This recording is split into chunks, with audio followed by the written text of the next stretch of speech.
it should already be clear that whether or not the deduction is successful in any regard, it certainly does not achieve all the aims that Kant sets for it. This is because, and here Schemata agrees with Paul Geyer's critique of Kant's deduction, quote, the fact that everyone possesses faculties which make him or her capable of unifying manifolds under empirical concepts at all must occur in precisely the same circumstances for everyone. Put another way, Kant's account shows only that the form of the subjective experience of beauty is universal, while leaving open the possibility that the set of particular objects experienced as beautiful will differ relative to different human subjects, unquote. The failure of the deduction to show that this experience will universally occur in response to the same object is what Schemata calls particularity problem. This appears to be a major problem indeed, since the universalizability would seem to allow for the possibility that any X may give rise to the free play of the understanding and imagination, felt pleasure, and hence ground for judgment of beautiful in one person and not in another. If this possibility is left open, then the normativity of the aesthetic power of judgment, that it is a universal legislation for all judging subjects, would appear to be a meritless claim. This is so because for a judgment to depend on an a priori form of the mind is not sufficient for judgment to carry universal validity, that others ought to so judge. For example, empirical judgments are synthetic a posteriori, even though they depend on a priori conditions of the mind. The real question of the aesthetic deduction is whether it succeeds in establishing the a priori normativity of aesthetic judgments, thereby furnishing an answer to the question that makes the whole aesthetic investigation a transcendental one, namely, how are synthetic a priori judgments possible? So if Kant's deduction consists merely in pointing out that there is a synthetic a priori aesthetic principle or form of the mind, then it is no deduction at all. It fails at its intrinsic task. It fails as a deduction.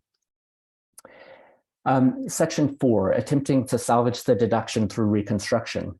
Schemata's reconstruction effort to answer the particularity problem and so salvage Kant's deduction consists in a compelling account of the role of aesthetic attributes in a multitude series of associations unified through an aesthetic idea. Doing so, he argues, allows the deduction to identify aesthetic attributes of the object that are sensible representations of moral ideas as, quote, adequate ground for the claim that ideally everyone will find that object beautiful under the appropriate circumstances, unquote. While I'm sympathetic to Schemata's position, and within the literature my account stands near his own, I see the following problem internal to his argument about the aesthetic attributes. First, he argues that a proper understanding of the nature of these attributes provides links between the object and the idea, such that the problem of particularity is resolved, and we can expect the same aesthetic response from everyone in the face of the same object under the proper circumstances. By aesthetic attribute, he means a series of associated representations or supplementary presentations, such that a depiction of the god Jupiter as an eagle with lightning in its claws, the aesthetic association of sublimity, power, majesty, fearful, worship-worthy, are attendant or associated. This series of aesthetic attributes brought into association are seemingly inexhaustible. So as I understand him, these aesthetic attributes allowed the deduction to be successful because the judgment is bound to the play of the faculties that arise in relation to sensible attributes that, while not logical attributes, and so not an objective judgment, are nevertheless bound to the particularity of that object. This at least is how I understand his argument to work. One problem, however, as Schemata notes, it is possible in principle for the imagination to call to mind associations of this sort for any presentation of sense. However, Kant seems to think that such an attempt with respect to a non-beautiful presentation will not produce pleasure. However, if the aesthetic attributes can be associated with non-beautiful objects, then some other ground is needed for the resolution of the supposed problem of particularity. Schemata's answer is that, quote, only an object that is connected closely or remotely with moral ideas will prove rich enough upon contemplation to avoid the judgment that it is contrapurposive and so not beautiful. The problem is resolved then, according to Chignell, only when aesthetic attributes are associated with an object that aesthetically represents or is connected closely or remotely with moral ideas. However, we face a circularity problem in this, since only those objects that are linked to aesthetic attributes, which in turn yield aesthetic ideas in us, will be called beautiful by everyone who beholds them under the proper circumstances. But the whole problem that the aesthetic attributes were meant to solve on Chignell's account was the universality of the judgment for everyone in the face of some object, that everyone ought likewise to judge it to be beautiful.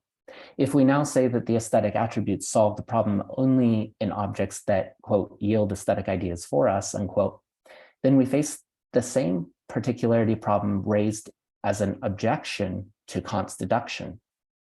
This is the case because we have now added aesthetic attributes to the problem and simply said that if the aesthetic idea does not arise, then so too aesthetic attributes.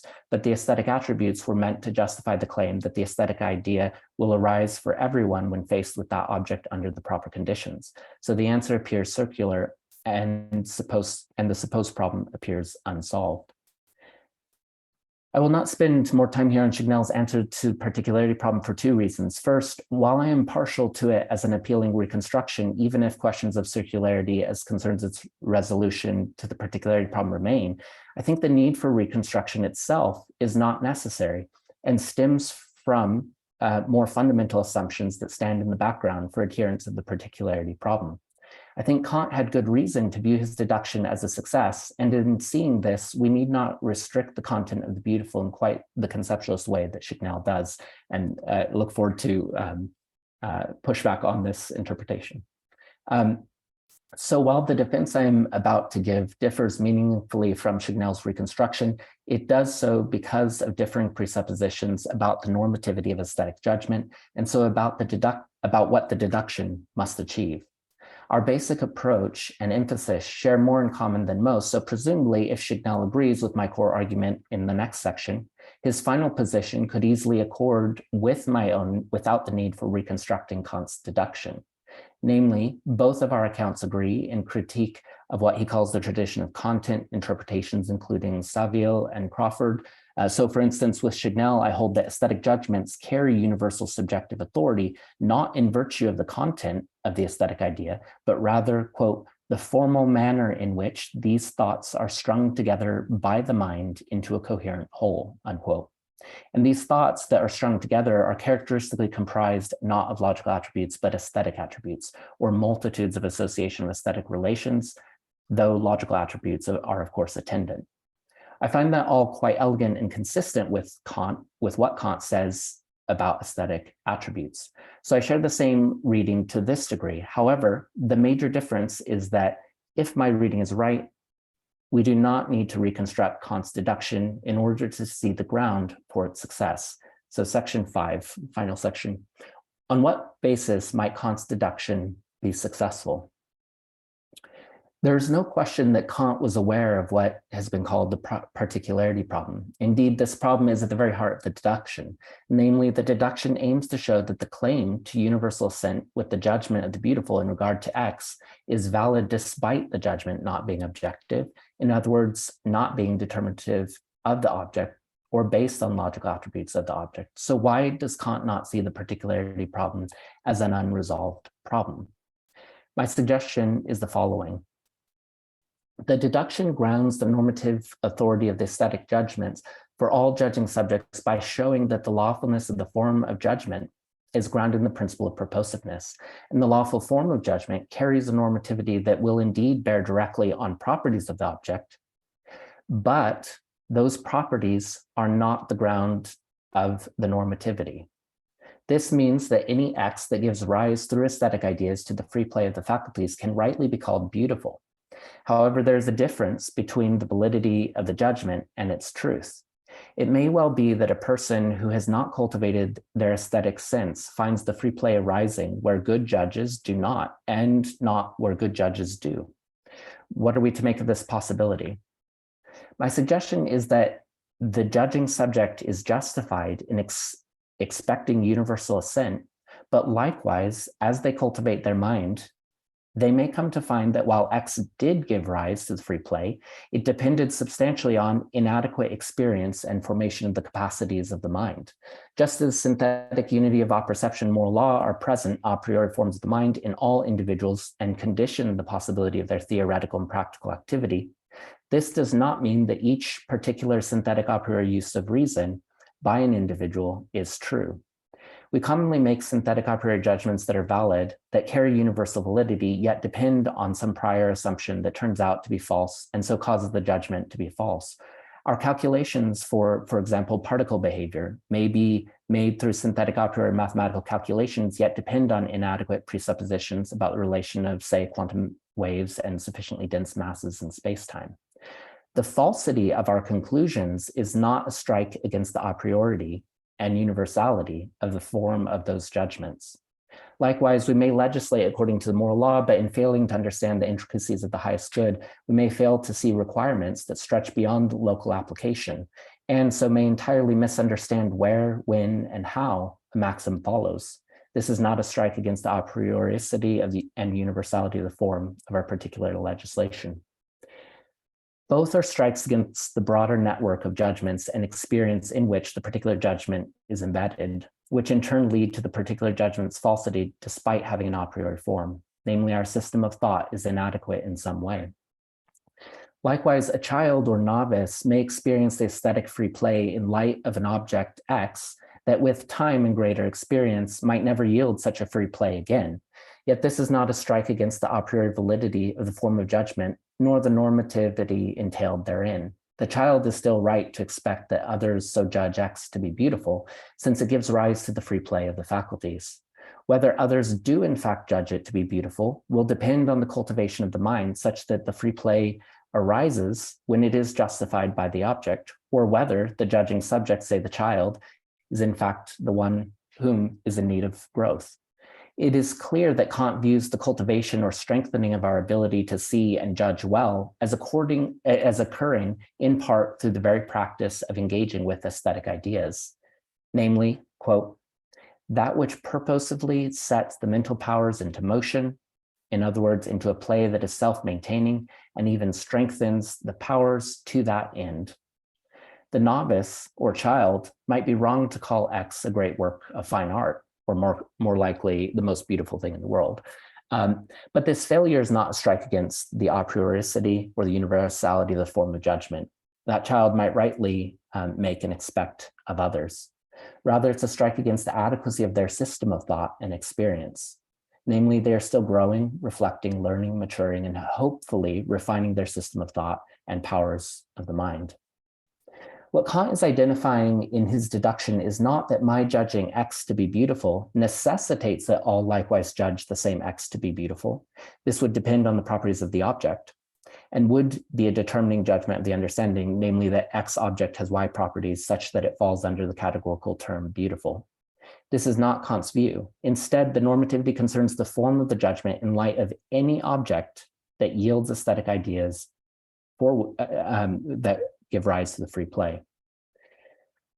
If the X that I judge to be beautiful does not give rise to the free play in you, then I try to communicate to you just that angle or perspective from which you should consider or appreciate the work. If this still fails to yield aesthetic ideas in you that ignite the free play, then we conclude that you or I or both are not perceiving it well or not communicating it well. But if we do come to perceive it well, and if it was an excellent work of art, then it would give rise to the free play. But the normativity of the aesthetic judgment depends on none of these empirical conditions, like effective communication, adequate capacity for aesthetic appreciation, and so forth.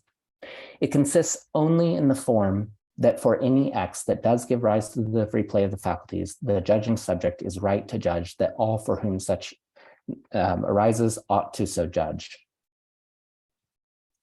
It is this normative form of the creative power of the mind that is grounded as universally valid.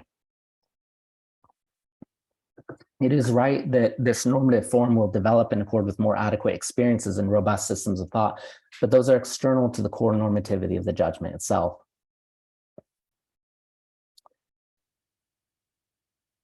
And to push this idea a little bit further, so we might reflect, is a child wrong who finds, let's say, a rainbow unicorn to be the most beautiful thing in the world?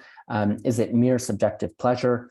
And I would say not necessarily. Insofar as it does ignite the free play, it is a part of the growth of the judging subject and has rightful claim to being beautiful. Yet, the same object is unlikely to ignite free play in adults, rightly or wrongly. It is in this way that I think we eventually reach points of recognizing highly complex and even tragic works as beautiful, when the majority might be uninterested in the work precisely because it is too complex or unappealing. Art criticism enters the picture precisely here. We are right to ask of an adult whose appreciation has not changed since childhood why unicorns still yield aesthetic ideas that ignite the free play of the faculties. If they cannot give expression to their assertion of the beautiful, then we have little reason to hold that their judgment of the beautiful will carry much insight for us. And while it may indeed be a valid judgment of the beautiful for them, it is likely arising through limited experience or cultivation of the mind. This means that it may be true that viewing it from a particular perspective would cause X to yield the free play in us, and so ground the judgment of the beautiful, but we are also right to look for more than merely valid judgments. The possibility of using a priori aesthetic judgments for absurdities is not unique. And I'll skip over examples from other areas in the first and second critique. In other words, I think what often goes wrong in accounts of Kant's aesthetics is that we want judgments of the beautiful to do more work than they can. The judgment of the beautiful is a rather simple, pure judgment that can be accompanied by simplistic content or highly complex series of aesthetic ideas and even logical content.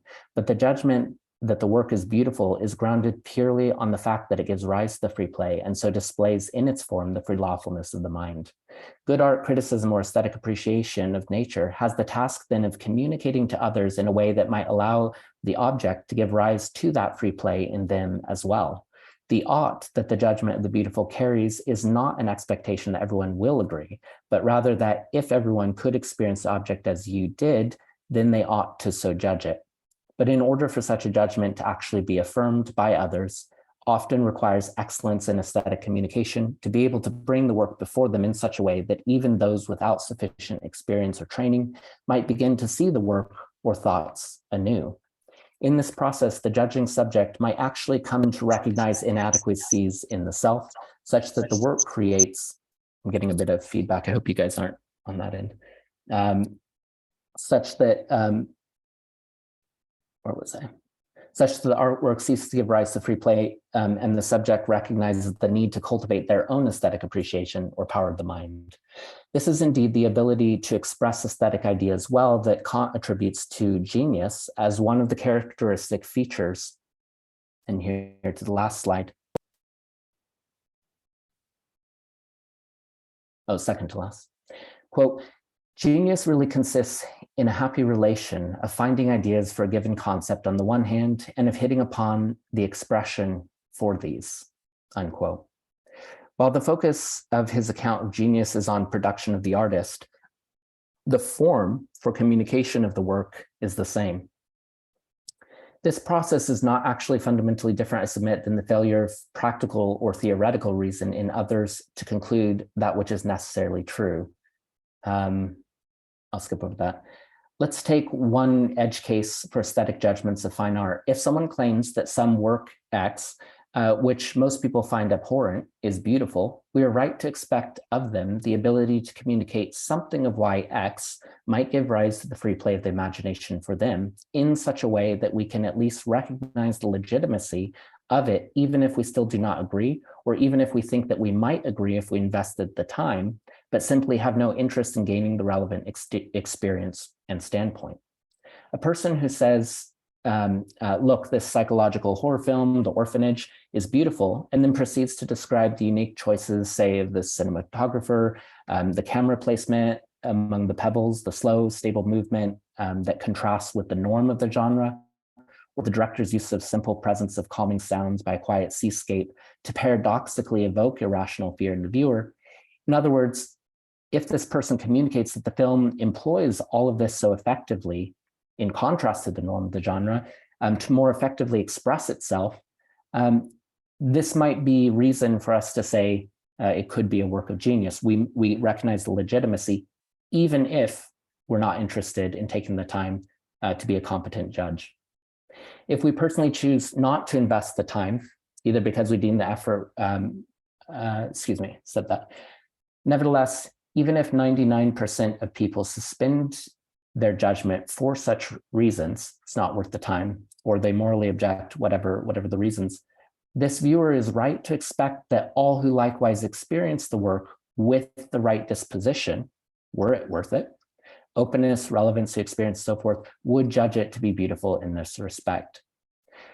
From the formal standpoint of the judgment of the beautiful, it is a mere empirical contingency that few are in fact interested in cultivating their ability to appreciate it as it ought to be appreciated, to be beautiful, to be judged as beautiful.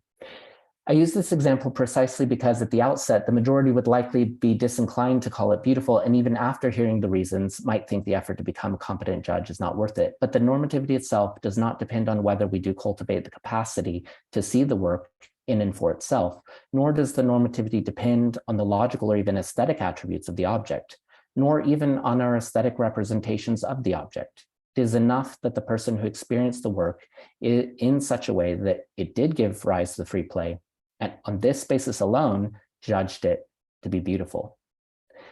Now, of course, people may be mistaken, may deceive, but then we step beyond the domain of inner normativity, the form of judgment. In short, in concluding paragraph, Kant's aesthetic deduction consists in the recognition, as I've argued, that the form of aesthetic power of judgment is a purposive form of the mind, the cognitive faculties, whereby experience is made possible, though not thereby itself determining objects of experience, but rather legislating for itself as a sensibly embodied subject. This is the free lawfulness of the mind in the sensible world. If this reading is right, then there is no particularity problem within the deduction, and Kant was right to say the deduction is easy. After all, if P1 and P2 from the analytic were already established, if those are right, then the conclusion of the deduction is necessitated, namely, the synthetic a priori aesthetic judgment of the beautiful does in fact bear normativity that is universally valid. All right, thanks so much. Okay, great. You were 30 seconds under, perfect timing. All right, we have a little bit of time, a little over 22 minutes for Q&A. If you have any questions, raise your hand. It'll show itself here, and I'll call on people. So, Alex, why don't you go first? Hi, Gerad. Thank you very much. I'm pretty convinced. I think this is great. I think this is really cool. I like this idea. One thing that occurred to me though, just to sort of like test it out.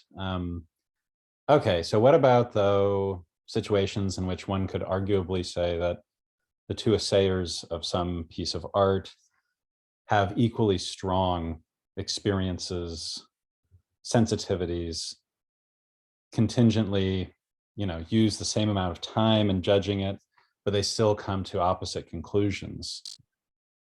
What is there something that you can sort of grasp to in the framework you presented that then would sort of explain why there's that disagreement? Yeah, can you clarify for me what the disagreement would consist in? Would the disagreement be that they can appreciate the reasons for which, or the things that the other is communicating about why this gives rise to the free play, why they judge it to be beautiful, or is it that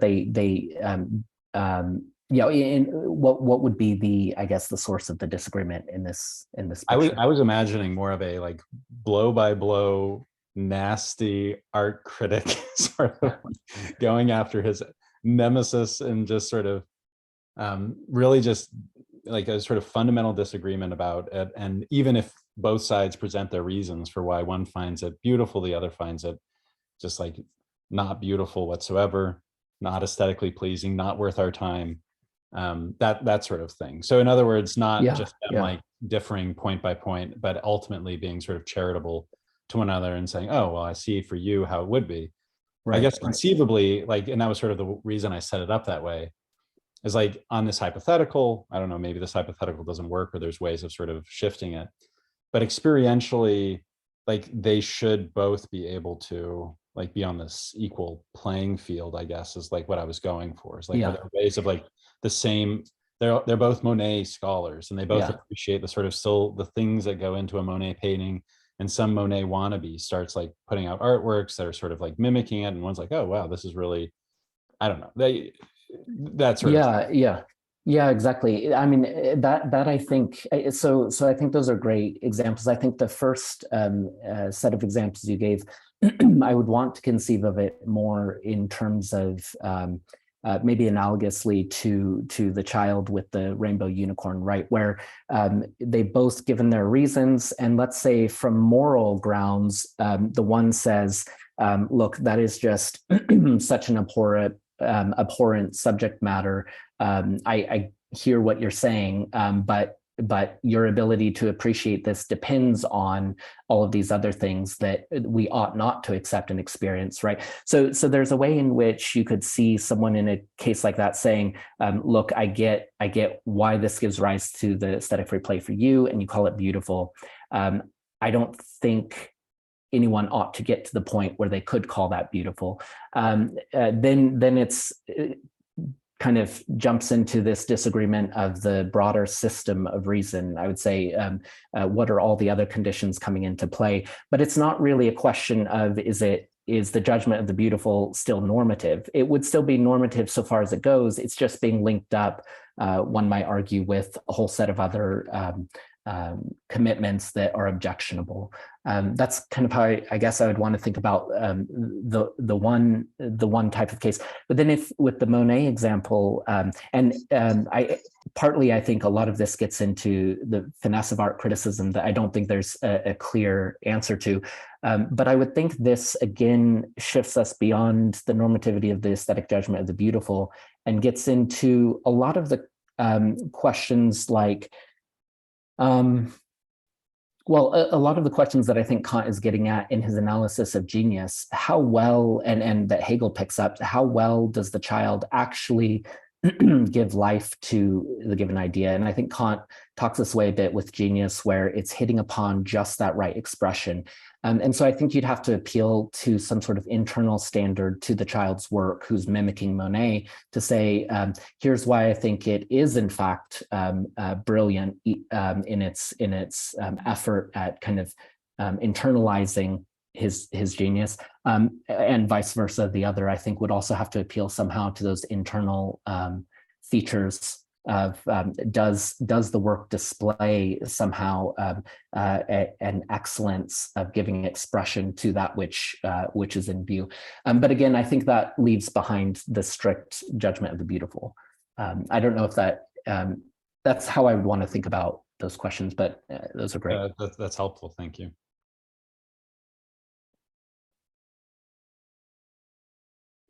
All right. Next we got Johannes, and then after that, Andy. Johannes, you're muted. Sorry. Thanks. That was very helpful in clarifying, Gerad, and I think it relates back to many discussions we've had about this. But there was something new, and I think I haven't heard this before from you, and I just was wondering why you were making this move, and it seemed to be important. So let me point to this. The question about wrong judgments of taste, and I think that was quite important. You related this to a development of taste, or a missing development of taste, sort of. Now, I think that is perfectly correct, and it is an important feature of the whole Kantian aesthetics in general, and the deduction in particular, that taste is something we have to develop, and we are not endowed with in a way. Now, you made it seem, and that is what surprised me, that the wrongness of the judgment of taste consists in an underdeveloped taste that nevertheless rests on a more harmonious play of understanding and imagination. Now, when we look at the examples Kant gives for wrong judgments of taste, it's normally a question of wrong subsumption. It is a misunderstanding of a feeling for a disinterested feeling of pleasure, while it is in fact only the agreeable, only the interested. So it seems to be that the wrongness of the judgment of taste is the wrongness of the estimate that this indeed is disinterested pleasure, i.e. pleasure in a harmonious play. So it seems that the child in fact would not make a pure judgment of taste and hence would not be justified. And that would be the wrongness. But you seem to need something else. And I wasn't quite clear where you do get this from the text first. And second, what the systematic reason, how this would work. Because I think that as soon as we have the harmonious play, well, then it's just beautiful. There's no question about it. And it has to be, and we ask of the others to agree on this judgment that is essential to it. Yeah, that's terrific. I don't touch on, you're exactly right. I mean, I completely agree, and Kant's clear about that a judgment that does not meet the conditions, the four moments, that would not qualify, right, as a judgment of the beautiful. That's certainly the case. And I briefly mentioned that there's all sorts of reasons someone might think that they're making a judgment of the beautiful when in fact they are deceiving themselves, deceiving others, or just mistaken. With the child, the reason I want to bring in this example is because, so of course, this is not an example, I mean, this isn't related to any kind of discussion Kant gives. It's rather to emphasize, I guess, the indeterminacy that I take him to be attributing to the judgment of the beautiful. That is, I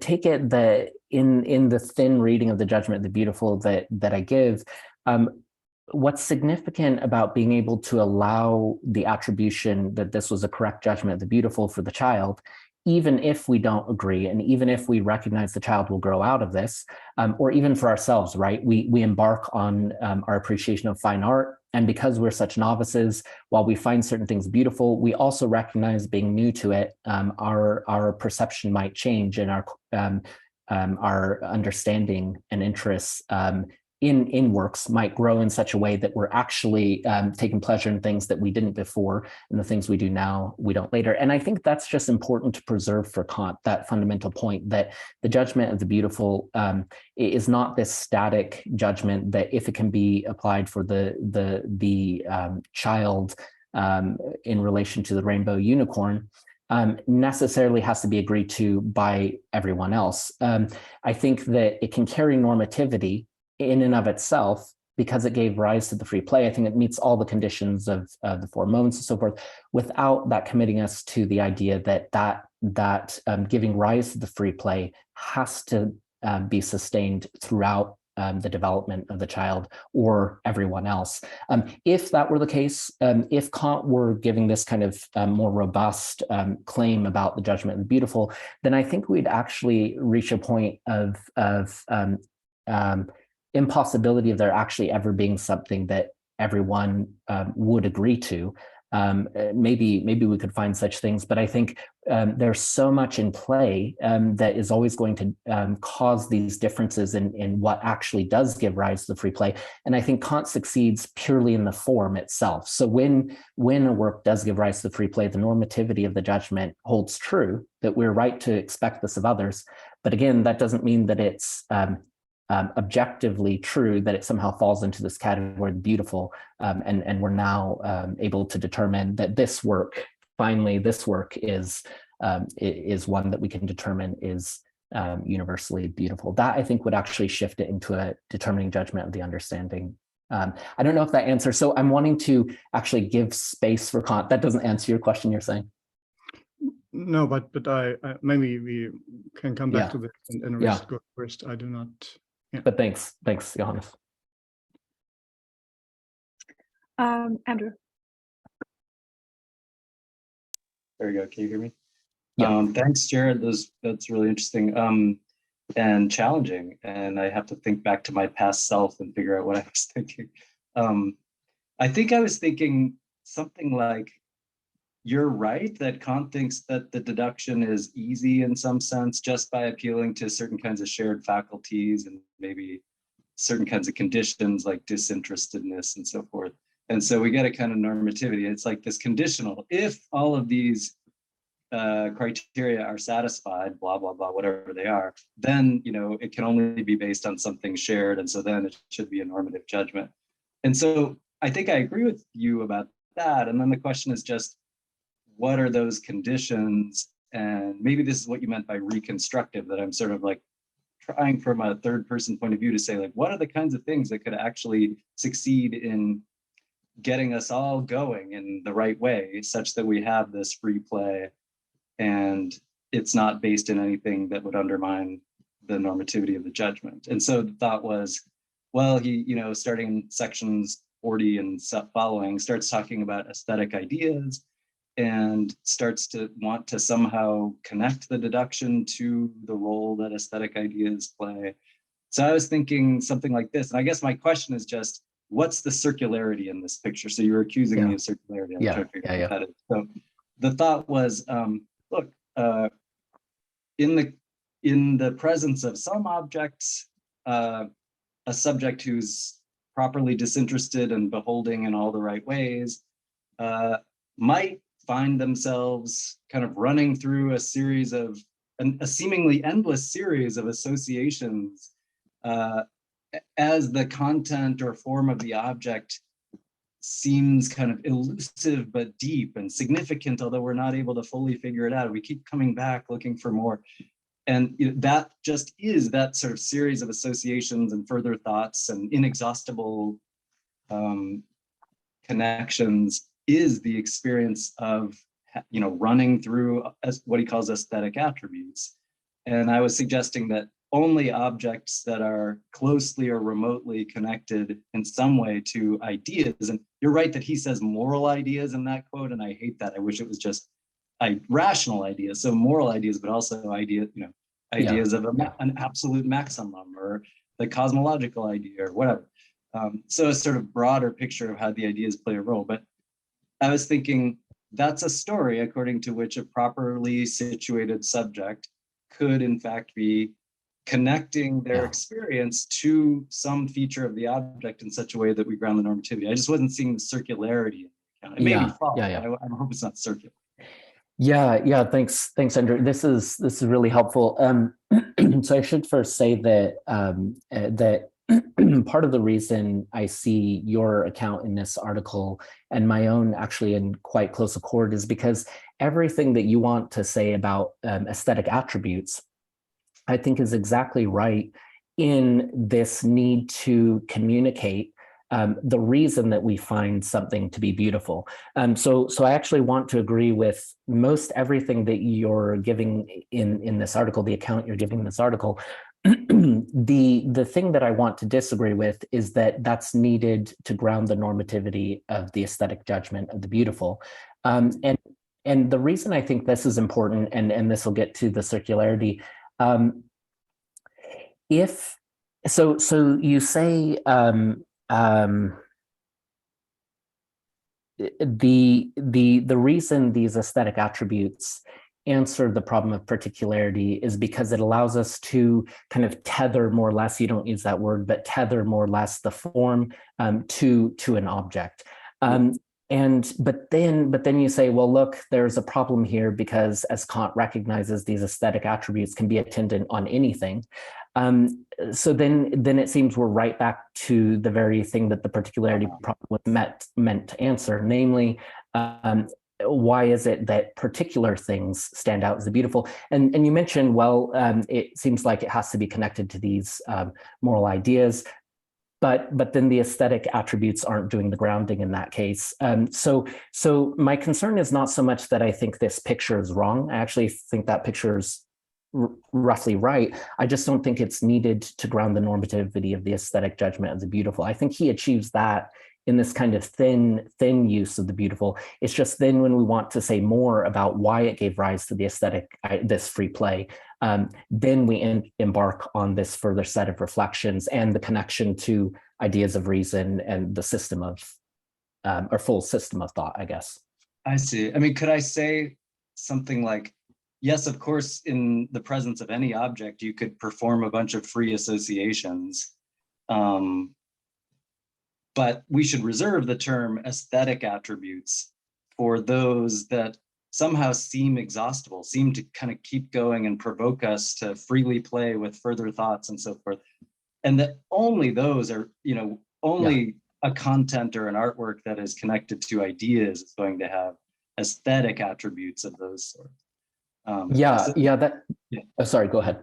No, so that, I mean, I can't remember all the ways in which he uses the term aesthetic attribute, but I feel like he'll say things like aesthetic attributes geben an aesthetic idea, give an aesthetic idea, or yield an aesthetic idea when put together. So it looks like maybe he's open to the idea that we can freely associate in all kinds of contexts, but only a genuine, beautiful work will get aesthetic attributes going. The somehow this is the aesthetic idea unifying these aesthetic attributes. I mean, what you're pointing to, I guess, is what I would want to say happens when we are communicating with someone and say, well, look, maybe you wouldn't say this directly, but look, maybe your art appreciation needs development, right? It could well be the case that the person is confusing all sorts of other things, their personal interests, moral interests, confusing all of these other things as aesthetic attributes, when in fact the aesthetic attributes leave the piece wanting, or maybe we could recommend it, but on other grounds. But that, I take it, would be a part of this second set of questions that relate to genius, of the communicating, the developing our cognitive capacity or our mental capacities in the face of works. So through participating in works of art, beautiful objects of nature, cultivating that ability to further judge well. But again, that I think all comes after the valid judgment that it's beautiful, even if we're making the valid judgment on very erroneous sort of grounds. We're actually quite confused as to why it's occurring in us. And that's how I want to think about it. But there's a lot here that I need to unpack more. So thank you. Yeah, that's helpful. Thank you. Okay, well, we got two questions in the chat. Gerad, do you want to respond to that? Yeah. We have 2 more minutes, so not a lot of time.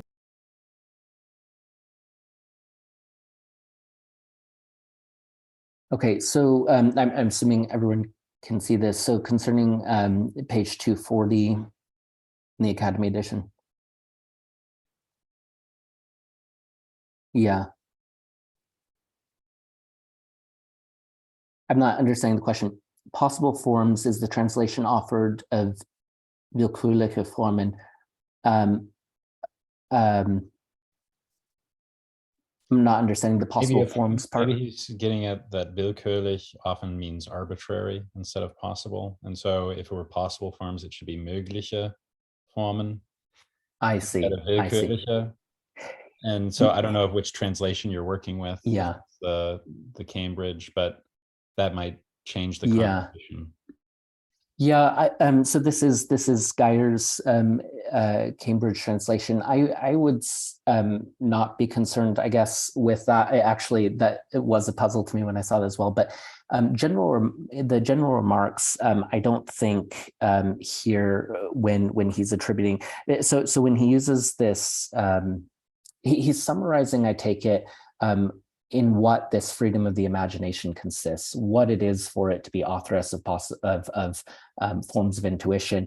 If it were a kind of a non-lawful form, which is what I think we typically associate with willkürliche, then that would be problematic. But it's precisely in the context of it being a free lawfulness. So being in this harmonious play with the understanding. Why he uses that term, I don't know. Maybe I should say more about it. I'd have to think about it. Thanks. Maybe you want to reserve the second question for an email exchange, or like even terrific. a direct message exchange, so we have enough time for Johannes to talk to. Terrific. All right. Thank you. Thank you so much for this. That was great. Thanks so much. All right. Next, we have Johannes Haag with a talk titled "The Role of Aesthetic Ideas in a Unified Theory of the Beautiful." Very exciting. I'm going to put a handout in the chat. It will connect you to my Dropbox. Just message me if you can't get it.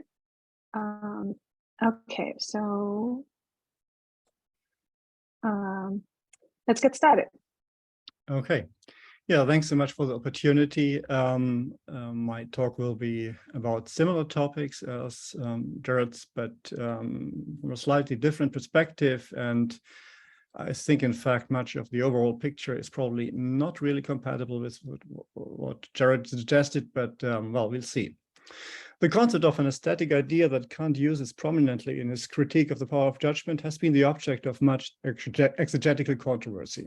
And it truly is an enigmatic concept, beginning with its name, aesthetic idea, that unites concepts that by their very nature seem to be in stark contrast with each other. The subjectivity that is characteristic of the aesthetic representation with the universality that is the mark of those most abstract of concepts that Kant, in the Stufenleiter of the first critique, defines as, quote, a concept out of notions, pure concepts of the understanding that transcends the possibility of experience, end of quote.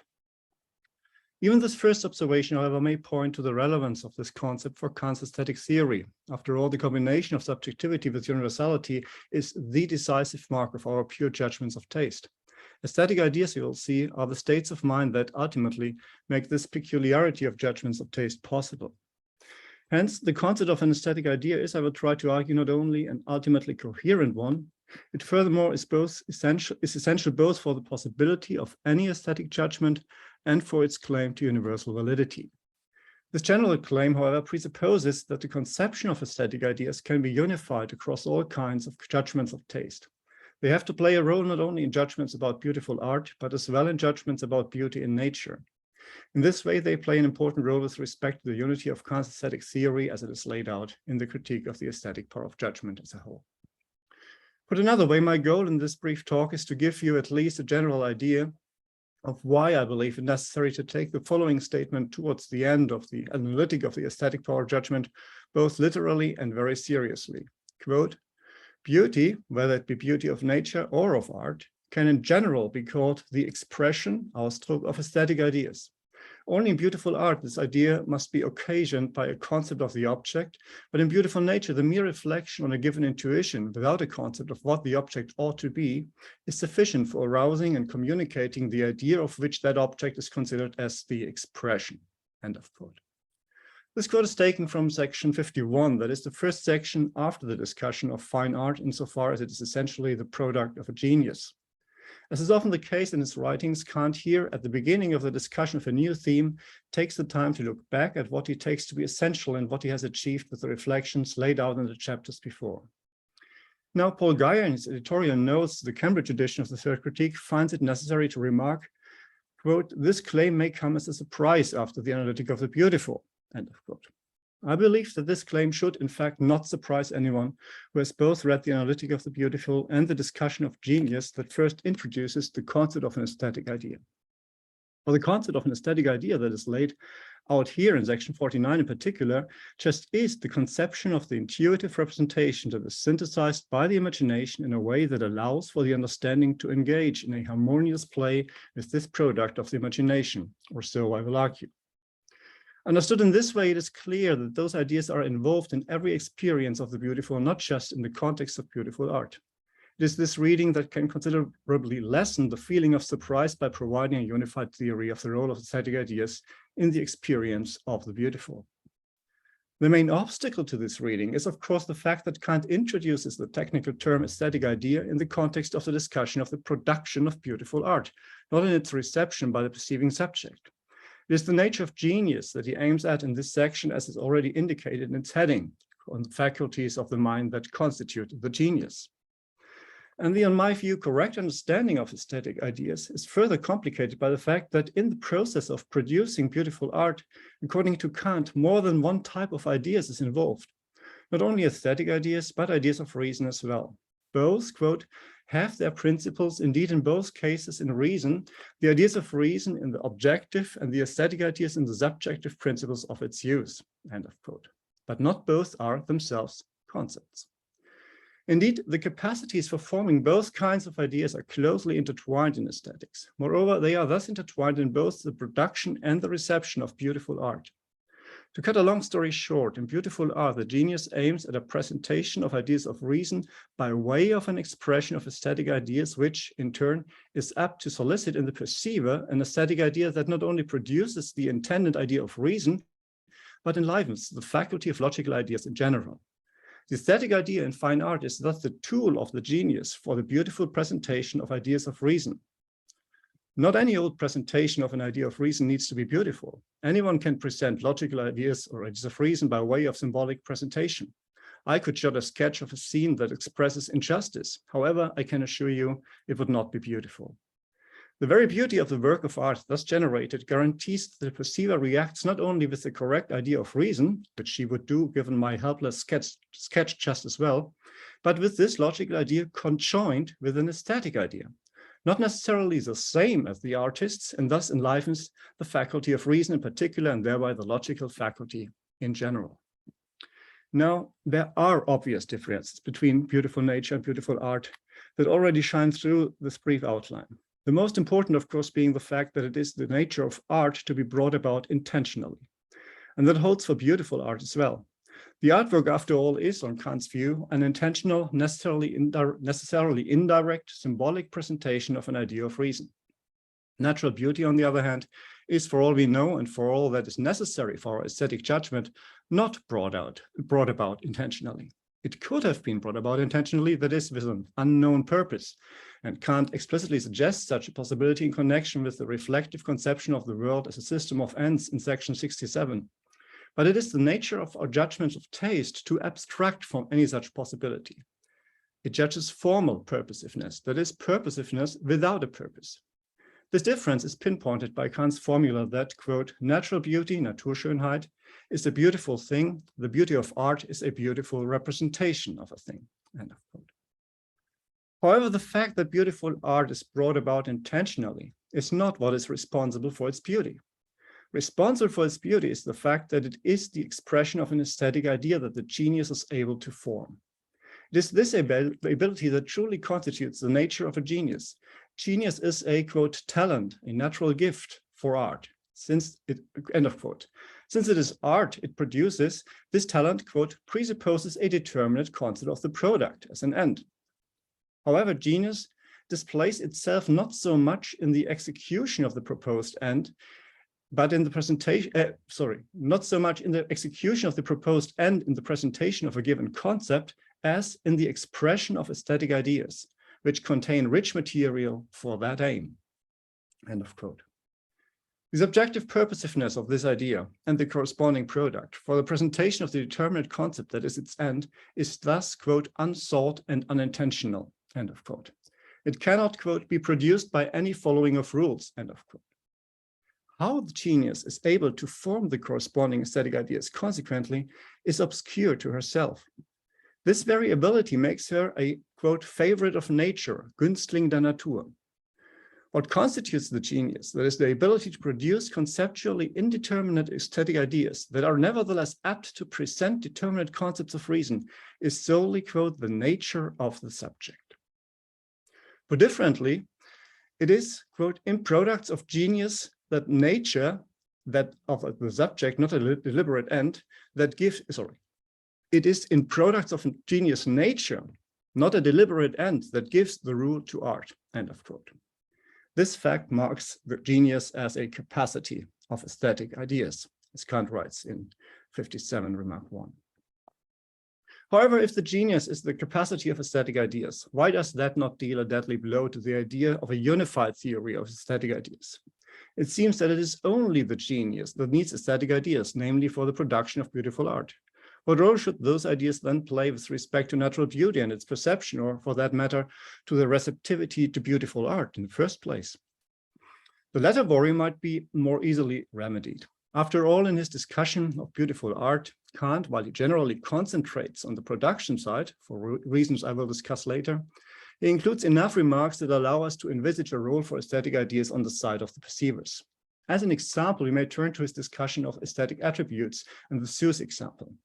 Without going into the details of the theory of aesthetic attributes and its relation to aesthetic ideas, we can understand what Kant describes with respect to the reception of such a work of fine art. Quote, aesthetic attributes do not, like logical attributes, represent what lies in our concepts, but something else, which gives the imagination cause to spread itself over a multitude of related representations, which let one think more than one can express in a concept determined by words.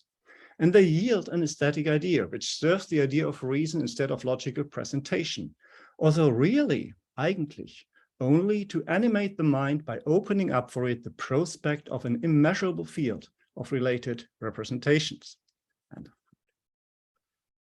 aesthetic attributes, qua perceptual features of the representation that is the product of fine art, thus are not only the product of an aesthetic idea of the genius, but by being so produced, they are able to elicit, to yield, in the perceiver not only a corresponding idea of reason, but an aesthetic idea. Hence, the perceiver herself must form an aesthetic idea in order to adequately perceive beautiful art. This aesthetic idea is such that it is able to serve as a presentation of the corresponding idea of reason. But this is only a necessary, not a sufficient condition for representation qualifying as an aesthetic idea. Again, think of symbolic presentation.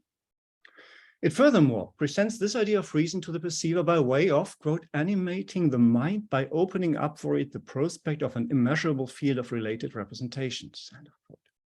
Aesthetic ideas must give us something to think, albeit in an undeveloped way, as Kant puts it. This, of course, is completely in sync with the first introduction of the concept of an aesthetic idea shortly before in the same section, still 49. Quote, by an aesthetic idea, however, I mean that representation of the imagination that occasions much thinking, though without it being possible for any determinate thought, that is concept, to be adequate to it, which consequently no language fully attends or can make intelligible. No language can fully make it intelligible. These observations give us some leeway for making progress with our unified theory of aesthetic ideas. For Kant clearly states that aesthetic ideas are presentations, Darstellungen. Now the capacity of presentation is the imagination. Its products are, quote, a composition of a manifold of intuition, quote, in short, they are intuitive representations. They occasion much thinking without determining it or being determined by it. As such, they enliven the faculty of concepts, namely the understanding. One is tempted to say they do so by eliciting a harmonious play of imagination and understanding. And indeed, that is what Kant says. The, quote, mental powers, Gemütskräfte, whose unison, Vereinigung, in a certain relation, in gewissem Verhältnisse, constitutes genius, are imagination and understanding, end of quote.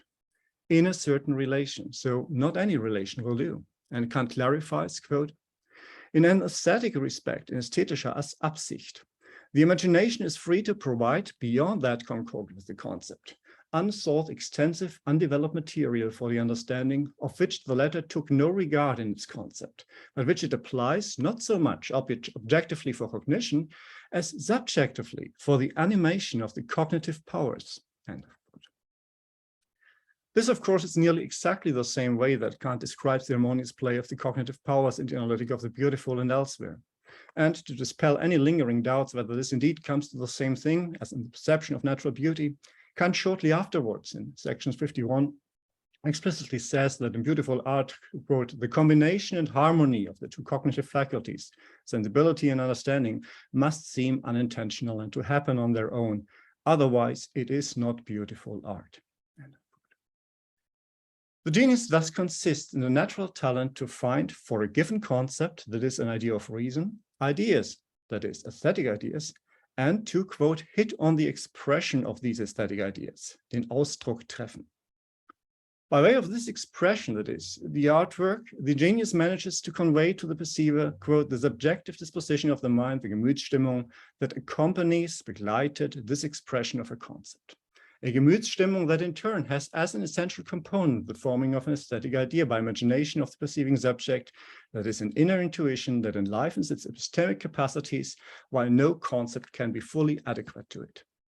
It is this latter feature of conceptual inexhaustibility, indeed, that Kant points out already in section 49 as his principal, hauptsächliche reason for deviating from the orthodoxy of the Stufenleiter by calling these intuitive representations ideas. He re-emphasizes this important point in the dialectic when he takes up the theme of aesthetic ideas in the remark 1 to section 57. The general mark of an idea, be it an aesthetic idea of the imagination or an idea of reason, is that they are, quote, related to an object in accordance with a certain subjective or objective principle insofar as they can nevertheless never become a cognition of that object, end of quote. An aesthetic idea is both, quote, related to an intuition in accordance with a merely subjective principle of the correspondence of the faculties of cognition with each other, of imagination and of understanding, and it is an intuition of the imagination. Both are quotes. It's related to an intuition and it is an intuition. Hence, there's ultimately more than one intuition involved here, an observation that is in line with the fact that in experience of the beautiful, we have the imagination engaged in a process of free schematization. Kant at that point introduces the concept of inexponability for this kind of conceptual inexhaustibility. He does so, however, mainly in order to contrast it with the indemonstrability that is the mark of ideas of reason. It is highly significant that both kinds of ideas are not entirely groundless, grundlos, but are, quote, generated in accordance with certain principles of cognitive faculties to which they belong, the former according to subjective principles, the latter to objective ones. End of quote. The latter qualification is of pivotal importance. Aesthetic ideas are generated according to subjective principles. Again, this at first glance could seem to point only to the generation of an aesthetic idea by the genius, but that is not what Kant can mean here, for he goes on once more to give a quite general characterization of the concept of an aesthetic idea that only in a next step is then specified to the genius. The general characterization is built upon the feature of inexhaustibility or inexponability and hinges on the free play that an inexponable idea of the imagination elicits between itself and the understanding. Quote, in the case of an aesthetic idea, the understanding never attains to the complete inner intuition of the imagination, which it combines with a given representation. Now, since to bring a representation of the imagination to concepts is the same as to expound it, the aesthetic idea can be called an expoundable representation of the imagination in its free play, end of quote. Here again, we have as explicit a conjunction of the concept of an aesthetic idea with the free play of the cognitive capacities in general as we could wish for. And we can support this by the location of this discussion. In fact, Kant prominently situates this whole remark 1 on aesthetic ideas in directly after he's given us the solution of the antinomy of taste in section 57, and before he finally finished the deduction of judgments of taste with this unified conception of the beautiful as a symbol of the morally good in section 59. And it is due to this general aim in the dialectics that in the final paragraph, remark 1, he returns to the role of genius in the production of art and its peculiar ability to produce aesthetic ideas that allow for a beautiful symbolic representation of a presentation of ideas of reason. Before I close with situating the whole remark 1, and in particular the genius part of it, in this argument in such a way that both the distinction of beautiful art and beautiful nature and the role of a unified concept of aesthetic idea come into view, let me take a step back and point to a disanalogy between beautiful art and nature that might seem to constitute a more profound difficulty for any would-be unified conception of aesthetic ideas.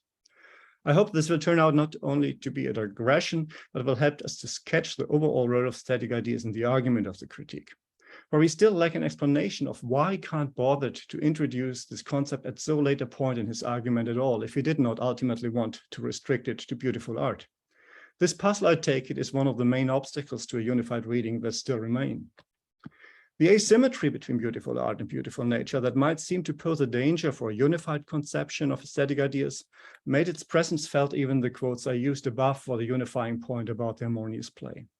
For in the beautiful art, the harmonious play is elicited, as Kant puts it, in concord with a concept. And it is a given concept the genius wants to find a representation for. And even where that concept is an idea of reason, hence indemonstrable, it nevertheless is determined. Consequently, when Kant first summarizes his conception of aesthetic ideas, still in section 49, he writes that aesthetic ideas are representations that are conjoined to a given concept, beigesetzt.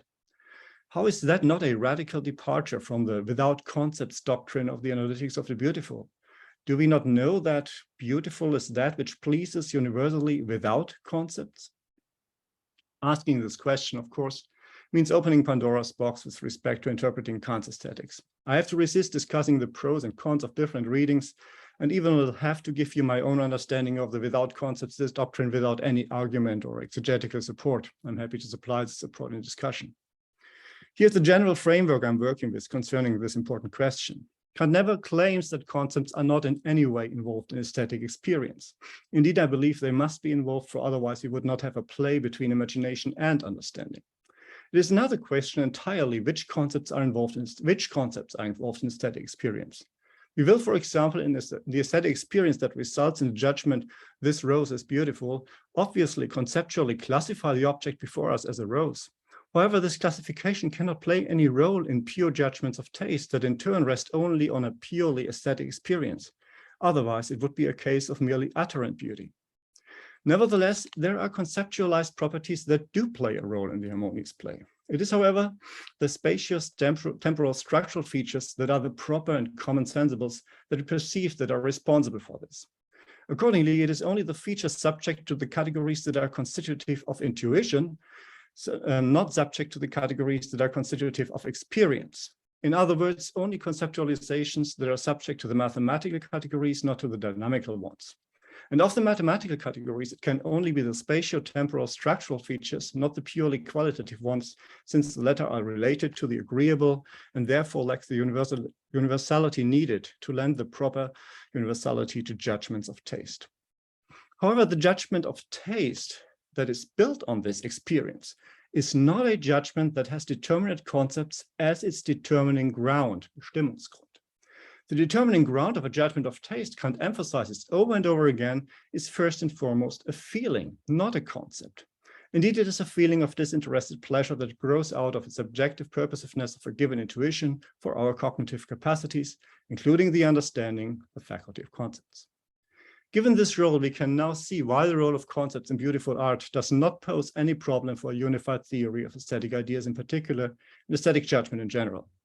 The genius indeed intentionally and purposefully creates a work of beautiful art in concord with a given concept, namely the idea of reason she wants to give expression to. However, this work of art only becomes a work of beautiful art by way of giving expression in a decidedly unintentional, even unconscious way to a corresponding aesthetic idea. The content of the resulting representation is, indeed, must be conceptually determined, but it is at the same time not beautiful because of this determination. Again, not only a beautiful thing, but a beautiful representation of a thing. When introducing this, as we can now see merely ostensible difficulty, I expressed the hope that its solution will help to sketch the overall role of aesthetic ideas in the argument of the critique. Why did Kant bother at all to introduce this concept, and at so late a point in his argument at that? Why, that is, if he did not ultimately want to restrict aesthetic ideas to beautiful art? I pointed out that in the production of art, Kant carefully distinguished between intentional and unintentional aspects of the process. Broadly speaking, intentional is what the artist wants or plans to represent. Unintentional is how she represents it, that is, by way of aesthetic idea. And because it is unintentional, Kant can make a strong case for its being an unexplainable ingenium, a talent the genius is furnished with by nature, a capacity for the presentation of aesthetic ideas in a work of art. The lack of intention in this context is thus of pivotal importance. It ultimately gives Kant conceptual leeway to integrate beautiful art into his overall theory of taste. To gain such leeway was exactly what the whole long excursion on beautiful art, spanning section 43 to section 54, was all about. From section 42, Kant had to stop short of developing a unified theory of judgments of taste. The reason was that in section 42, only the disinterested pleasure resulting from natural beauty and its communicability could be shown to be an immediate interest of reason. This interest turns out to be, or so Kant argues, the morally founded interest of pure reason, the lawful correspondence of nature with a pleasure that is independent of any interest. In this context, he speaks, somewhat loosely, it turns out, of an affinity, Verwandtschaft, between aesthetic judgment and moral feeling, and leaves it at that. There was, as Kant points out, no way to combine, quote, the satisfaction in beautiful art and the pure judgment of taste with an immediate interest in the same way as that in beautiful nature, end quote. But that posed a serious problem for the finalization of the argument of the deduction. For such a deduction has to justify the claim of these judgments of taste that this special kind of this special kind of disinterested pleasure, quote, is expected of everyone as if it were a duty. This is from the end of section 40, of course. How then could a similar duty be explained for pure judgments of taste in the case of beautiful art? It is exactly at this point that Kant begins the detour on beautiful art that culminates in the conception of genius as a natural talent for the expression of aesthetic ideas. Ideas, that is, that we, as recipients of art, as it were, reimagine and taking the artwork up into our perception. We thus take not merely an interest in the end of the art of the genius, but by taking an interest in beautiful art, we do, after all, take an interest in nature, that is, in the natural talent nature has provided the genius with for the expression of aesthetic ideas. That is why Kant in the dialectic finally can take up the argument where he had to leave it in section 42 of the analytic. The ground for this is provided by the solution to the antinomy of taste. In the course of this solution, we get the underpinnings of a more detailed conception of the alleged affinity between aesthetics and morality that is laid out in full no earlier than in section 59 on the beauty of as a symbol of morality. That it is in the course of the antinomy of taste that Kant should get back to the problem of the deduction is not surprising. For the antinomy is after all concerned with the question of the validity of the claim that is upheld in pure judgments of taste, that is a claim to universal validity. Kant's strategy for justifying the validity of this claim is by way of clarifying the interest of reason in such judgments. It turns out that while pure judgments of taste cannot have concepts as a determining ground of their being made, that does not preclude them from relating to a concept in a way that in turn serves as a determining ground of their claim to universal validity. An un-Kantian, though helpful way to make this distinction is one between object language judgment and meta-language questions of the justification of this very judgment. A more Kantian way of making this, ultimately is a Larsian distinction, would maybe be that between quid facti and quid juris questions. Now, the concept that serves as a determining ground for the explicit claim to validity of the judgment cannot be a determined concept, for otherwise we could decide debates about taste. Hence, it must be an indeterminate concept for, quote, without being related to some sort of concept at all, it could not lay claim to necessary validity at all, end of quote. This concept, it turns out, is the concept of, quote, the supersensible, which grounds, liegt zum Grunde, the object and all of the judging subject as an appearance, end of quote.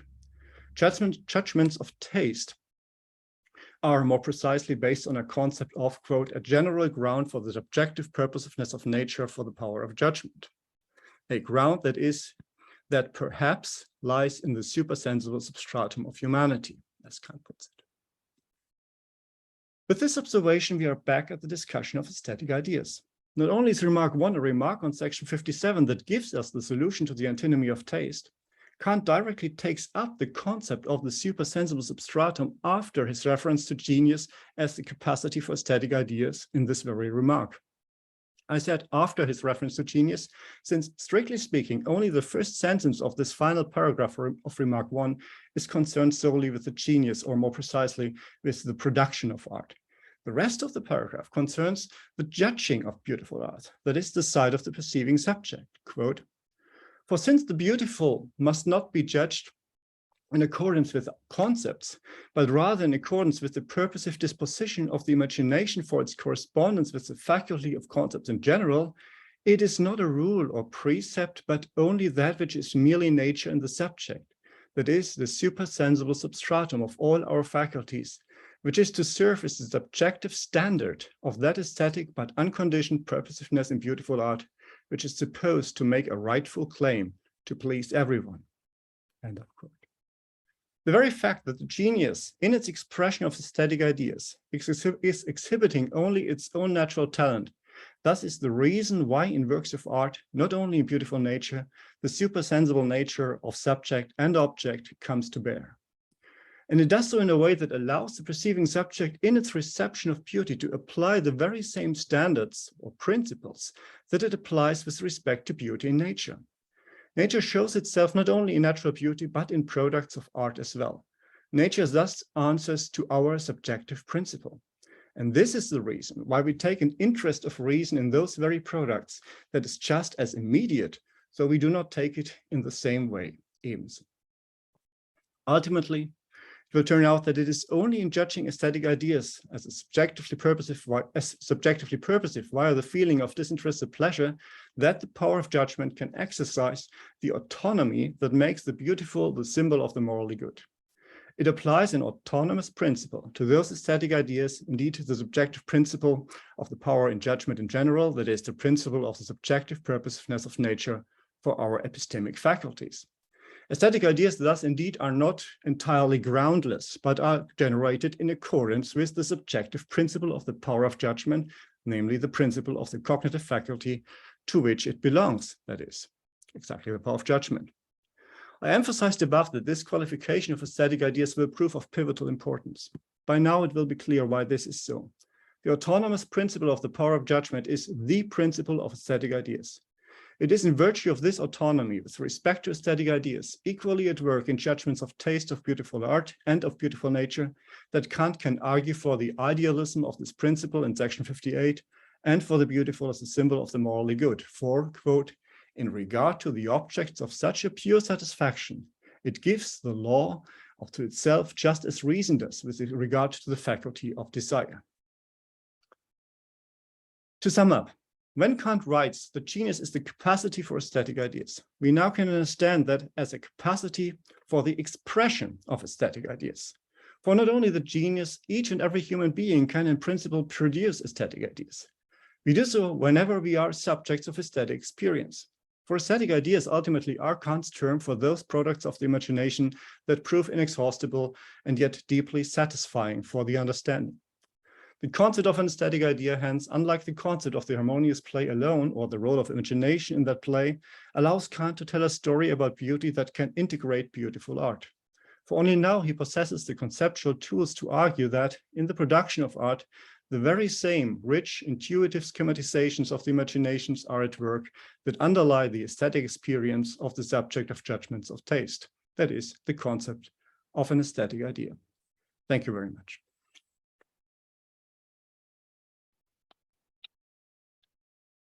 All right, we have more than 25 minutes time for the discussion. Thank you so much, Johannes. This was great.